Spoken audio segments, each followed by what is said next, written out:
Hi friends, இன்றைக்கி வந்து mutton Cola உருண்டை தான் செய்ய போகிறோம். அதுக்கு வந்து நான் பேன் வந்து எடுத்து வச்சுருக்கேன். இதில் வந்து ஒரு 2 டேபிள் ஸ்பூன் ஆயில் ஊற்றிக்கலாம். அடுத்தது வேக வச்ச மட்டனை வந்து எடுத்துக்கிறேன். இது லைட்டாக வந்து ஃப்ரை பண்ணிக்கோங்க. ஏன்னா இந்த வேக வச்சுருக்கிற தண்ணி வந்து இதில் இருக்கும். அதுக்காக தான் இந்த மாதிரி நம்ம பண்ணுறோம். ஏன்னா நம்ம வந்து அந்த கோலா உருண்டையில் வந்து முக்கியமாக தண்ணி இருக்கக்கூடாது. தண்ணி இருந்துச்சுன்னா நீங்கள் எண்ணெயில் போடும்போது அப்படியே பிரிஞ்சு வெளியே வரும். அதுக்காக தான் இந்த மாதிரி நம்ம ஃபஸ்ட்டு பண்ணிடுறோம்.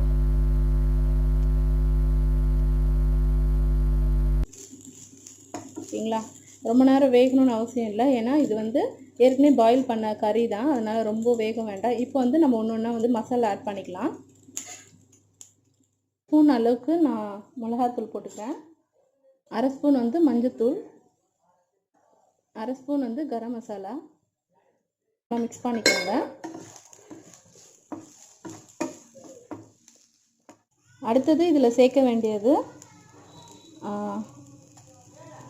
ஒரு 1/2 கரண்டி வந்து சோம்பு வந்து ஆட் பண்ணிக்கிறேன். சோம்பு வந்து நல்லா தட்டிட்டு அதுக்கப்புறம் போட்டுக்கிட்டேன். ஒரு 4 பல் பூண்டு எடுத்திருக்கேன், அதையும் தட்டிட்டேன். இஞ்சி வந்து குட்டி குட்டியாக வந்து நறுக்கிக்கோங்க, ஒரு துண்டு இஞ்சி. ஓகே, இது ரொம்ப நேரம் வந்து ரெடி ஆகணும்னு அவசியம் இல்லை. இந்த பச்சை வாசனை குறைஞ்சதுக்கப்புறம் இப்போ இதை ஆற வச்சுட்டு நம்ம அரைச்சிடலாம். ஓகே, இப்போ இது ஜாரில் போட்டாச்சு. இப்போ இதை வந்து நான் அரைச்சிட்டு அதுக்கப்புறம் காட்டுறேன். பார்த்தீங்கன்னா நல்லா அரைச்சி வச்சாச்சு. இப்போ வந்து இதில் வந்து 2 வெங்காயம் வந்து நான் சாப் பண்ணியிருக்கேன். நல்லா ஃபைனாக சாப் பண்ணிடணும். அது வந்து இதில் போட்டுடலாம். இதில் கொஞ்சம் கொத்தமல்லியும் நான் ஆட் பண்ணியிருக்கேன். நீங்கள் வந்து வெங்காயம் வந்து நல்லா குட்டி குட்டியாக நறுக்குனா தான் அது வந்து பிரிஞ்சு போகாது. அதேமாதிரி தண்ணியும் இருக்கக்கூடாது. இப்போ வெங்காயம் போட்டாச்சு. அடுத்தது வந்து இதை நல்லா மிக்ஸ் பண்ணிக்கோங்க. இதுக்கு வந்து தேவையான அளவுக்கு உப்பு ஆட் பண்ணிக்கலாம். ஏன்னா நம்ம உப்பு ஆட் பண்ணலை. நீங்கள் வந்து டேஸ்ட் பண்ணிக்கோங்க, உப்பு வந்து எவ்வளோ இருக்குதுன்னு பார்த்துக்கோங்க. இப்போ இதை நல்லா பிசைஞ்சிக்கலாம். முன்னாடியே நீங்கள் வந்து வெங்காயம் போட்டிங்கன்னா அது தண்ணி ஆகிடும். அதனால் இந்த மாதிரி அரைச்சிட்டு அதுக்கப்புறமா நீங்கள் வந்து வெங்காயத்தை ஆட் பண்ணிக்கலாம். பிசைஞ்சாச்சு.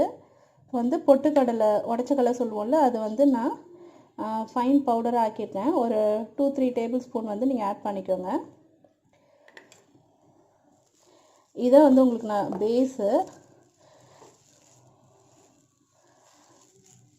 சப்போஸ் இது உங்கள் பொட்டுக்கடலை வந்து உங்கள்கிட்ட இல்லைன்னா நீங்கள் வந்து கடலை மாவு கூட ஆட் பண்ணிக்கலாம்.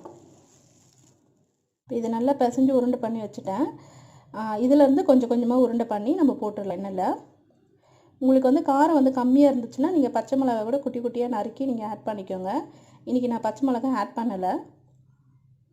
இப்போ இதை நான் வந்து உருண்டை பண்ணி அதுக்கப்புறம் காட்டுறேன். எல்லா உருண்டையும் பிடிச்சாச்சு, ரெடி ஆகிடுச்சு. இப்போ இது வந்து எண்ணெயில் போட்டு வறுத்துடலாம். கடாய் வச்சாச்சு. இப்போ எண்ணெய் ஊற்றி வச்சுருக்கேன், சூடாக இருக்குது. தோணுன்னா நம்ம எடுத்து போட்டுடலாம். ஸ்டவ் வந்து நீங்கள் மீடியம் ஃப்ளேம்லேயே வைங்க.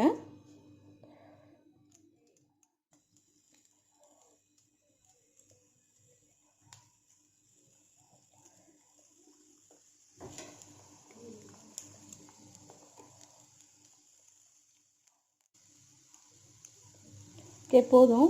எடுத்தோடனே நீங்கள் வந்து ரொம்ப கரண்டி விட்டு ரொம்ப மிக்ஸ் பண்ணாதீங்க. ஒரு 5 மினிட்ஸ் அப்படியே விட்டுருங்க. அதுக்கப்புறமா நீங்கள் திருப்பி போட்டுக்கலாம். ஓகே, இப்போ எடுத்துடலாம். உடையாமல் வந்திருக்கு. அவ்வளோதான், மட்டன் கோலா உருண்டை வந்து ரெடி ஆகிடுச்சு. நான் பிளேட்டில் சர்வ் பண்ணிவிட்டு உங்களுக்கு நான் காட்டுறேன். மட்டன் கோலா உருண்டை வந்து ஈஸியாக நம்ம செஞ்சு முடிச்சிட்டோம். இது உடையாமல் இருக்க வந்து நீங்கள் பொட்டுக்கடலை இல்லைனா கடலை மாவு எடுத்து யூஸ் பண்ணிக்கோங்க, உங்களுக்கு உடையாது. கண்டிப்பாக உங்கள் வீட்டில் ட்ரை பண்ணி பாருங்கள். உங்களுக்கு பிடிச்சிருந்தால் லைக் பண்ணுங்கள், ஷேர் பண்ணுங்கள், மறக்காமல் சப்ஸ்கிரைப் பண்ணுங்கள் ஃப்ரெண்ட்ஸ். தேங்க்யூ.